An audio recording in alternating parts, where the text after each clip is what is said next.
Hello and welcome to Headquarters' first official tips and tricks video. I'm super excited to get right into this. Before we start, I have to say a quick thank you to Router for letting me use his server to record my videos in. He really helped me make these videos easier to record. And so yeah, thank you, Router. If y'all can give him lots of love in the comment section, that'd be really cool. I just want to show my appreciation to him. He made these way easier for me to do. And so anyway, yeah, we're going to jump right into tips and tricks. So here goes. We're going to start off with number one, and that is almost every house in this game has zombies in it. So if you lead them, just like I am now, to a window, see?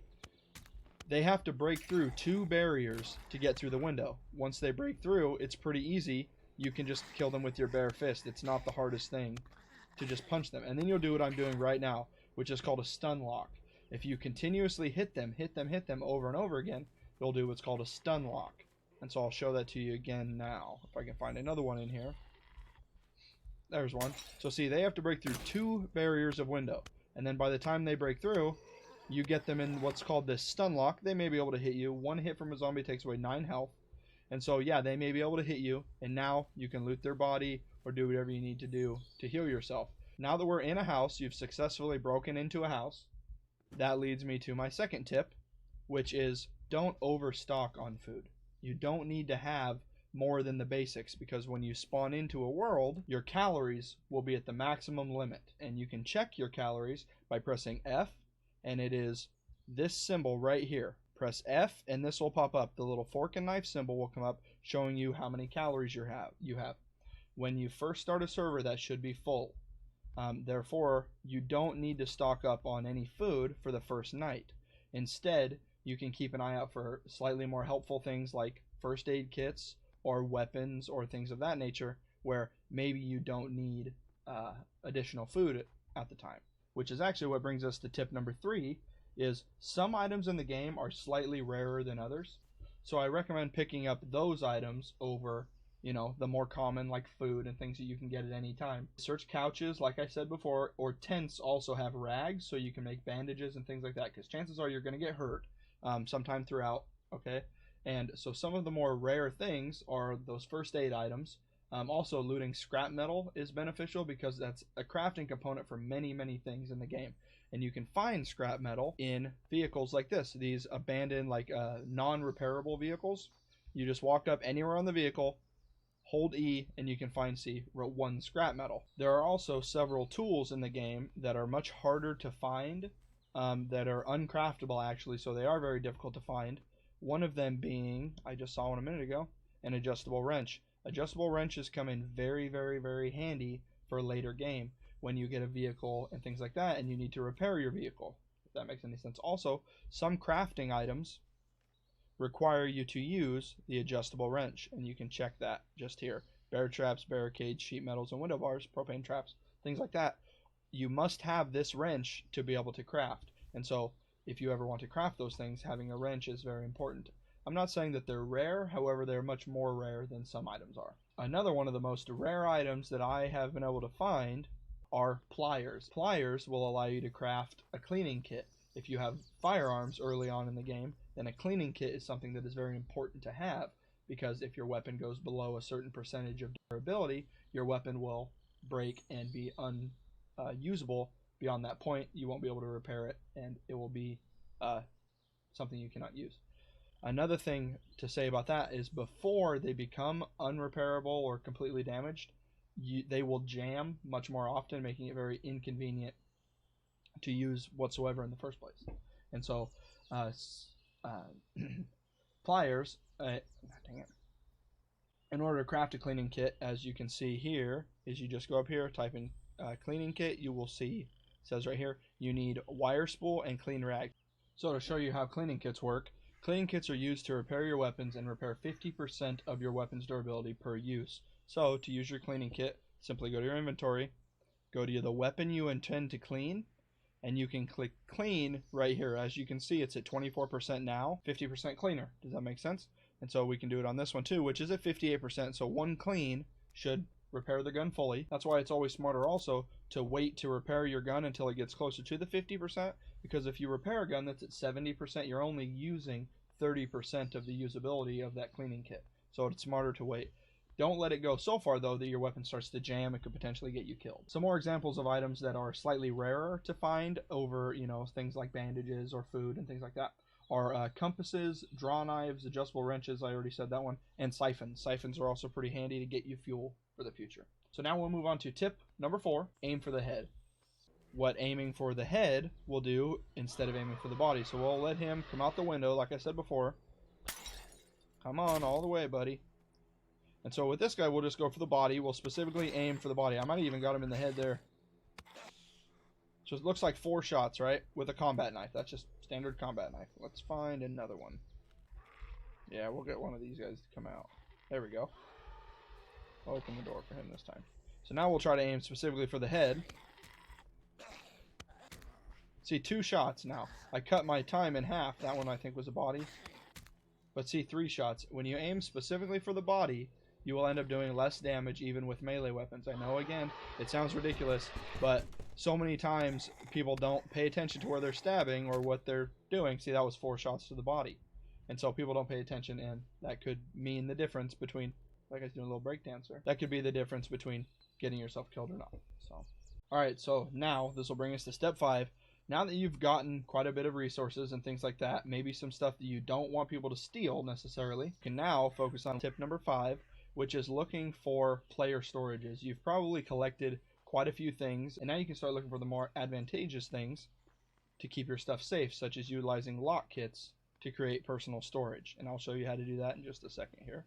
So this is what a lock kit looks like. If you find these, go ahead and pick it up. That's actually a pretty good thing to find because you can lock things up to keep other people out of them. However, locking your stuff up is a little bit different than your personal storage. Does that make sense? So you can personally carry, when you first start, it will be 100. And so everything weighs a different amount. For example, this adjustable wrench weighs 1. Baseball bat weighs 4, so on and so forth. And so a cleaning kit weighs 0.8, and you can see I'm carrying 8 of them, right? Well, storages do not work the same weight-based as player inventory does. So you can lock up certain things like this, which is just a little computer desk, and it can hold 36 items. See? And so that means it's not weight-based. So I can put these 8 in here that weigh almost a pound apiece, and you can store all 8, and that will only take up 1 slot. Makes sense? So for example, if you had 36 radiators, they would all be able to fit in here, even though you would only be able to carry 10, because a radiator weighs 10 pounds. So this one will hold 24. Dressers hold 36, I believe. Yeah, dressers hold 36. But nightstands, on the other hand, they only hold 8. And so, I mean, what would you rather lock up? A nightstand that can only hold 8, a footlocker, or a dresser that can hold 36, if you understand what I'm saying. So now as night approaches, you've collected all that sweet gear that you probably don't want to lose, right? And you maybe even locked some of it up so you don't lose it all. Now you have to prepare for your first horde. And there are a few options in this. You can, 1, take the fight way out, and you can just border up the windows, hunker down, and try to make it as long as you can through the horde. Your first night of the horde should not be difficult, especially if you were fortunate enough to find a gun or even good melee weapons. You should not have too much trouble with the first horde, right? Once you get up into the later levels, hordes 5, 6, 7, or in my case, I'm up to horde 12, I think now, they get pretty difficult, and so you definitely want to either hunker down and fight them, or another option is you just flee. So you can just take off, no shame in running, especially your first night. Maybe you don't have quite as many things built up. However, there is kind of a caveat to that. You have to be very careful when you run away, because at night, the zombies start to load up, and they're all out on the streets or all out in the open. So now, as you can see, I am running for my life because I am trying not to die from the zombies. I'm just leaving my horde. But what you're going to want to do in an instance like this is maybe you're running and you've got all these zombies on your tail. You're trying not to die, right? So there are ways, kind of other ways to avoid the horde. So you can see I fled my horde now. And a lot of those zombies disappeared. All these zombies that are out roaming the streets and things are going to be aggroed to your location. They're going to be trying to chase you, right? So one of the things you can do to try and avoid this, I mean, right now I've only got 2, and so I will try to get a few more just to show you how this really works. But as you can see, that zombie over there, they're all out on the streets now. And so you have to be very careful when running around, as you can attract all these to be following your location. And they do not, you cannot outrun them for good. They stay right on your tail the whole time. And one way to get away from them, if all else fails and you just don't want to die, maybe you're holding on to something you don't want to lose, you can run towards the nearest water source. And I'm going to warn you, when you do this, do not run to get the water to cover your head. It will kill you. They have not added a swimming feature in the game yet, and you will die. However, you can run right into the water, and they will not be able to get you. They cannot even touch the water. Does that make sense? And so these guys will just hang out here as long as you need them to. In this case, if you have a firearm, you can just easily start taking them out, no problem, and you'll survive. Or you can just wait here until morning. I'll show you another way out. If you really want to do it this way, you can, but I mean, it's not the fun way anyway, but I will show you anyway. But so what you would do is you would just come over to the bed and log out. You can just log off using the quit. It takes about 10 seconds and you just leave, and that's it. Then you can avoid the horde, and you can come back on when the game registers that it's morning time, and you're good to go. Another quick tip for this, you can create with clean cloths, or clean rags, I mean. You need 3 clean rags. You can make a sleeping bag. With a sleeping bag, you can use the sleeping bag. It stays in your miscellaneous category. It'll pop up any second. It stays in here, and you can sleep at any time right here and do the exact same thing instead of running all the way back to a bed or whatever you need to be doing. Alright, so now that you've survived an entire night using one of the many methods that I explained a few minutes ago, right here. So this will pop up. Your overall health has been increased because of your first night. Your calories were already maxed out, and I'll explain how to help that in a minute. So your health has been increased and your stamina has been increased, which is awesome. But now once you look down here at your food, you no longer have full food, right? So now you need to eat. And this is where carrying around little food comes in handy, because now you just start a fire, you get some food, and I can show you how to make a stew. And a stew is probably one of the better ways to fill your calories, especially when you have a lot of calories to fill. You could always just go to your food, whatever food you've gotten. Try to eat food that shows the most amount of calories here, right? Beware, certain foods that you eat will also lower your hydration. So some will also raise your hydration. For example, baked beans. A lot of the canned foods pretty much all raise your hydration. You will need a can opener if you want to open the canned food and eat it raw. Or what you can do is you can make a stew, right? And to make a stew, you go to the nearest fire area. You put in your resources. So in this case, tinder and firewood. And we're just going to put in, say, 5 firewood, okay? Then you light the fire, okay? And this will show you how long the fire will be lit. Standing next to a fire also will increase your health back to its full measure. Now, how to make your stew, you just go to your cooking pot, click place. You will be able to place it right on top of your cooking area, cooking surface here, and then press E to open your inventory, and you can start placing in any of your food items. You can put in any food items apart from the MRE. I believe I have had trouble putting an MRE in, but MRE gives you tons of benefits without trying to cook it.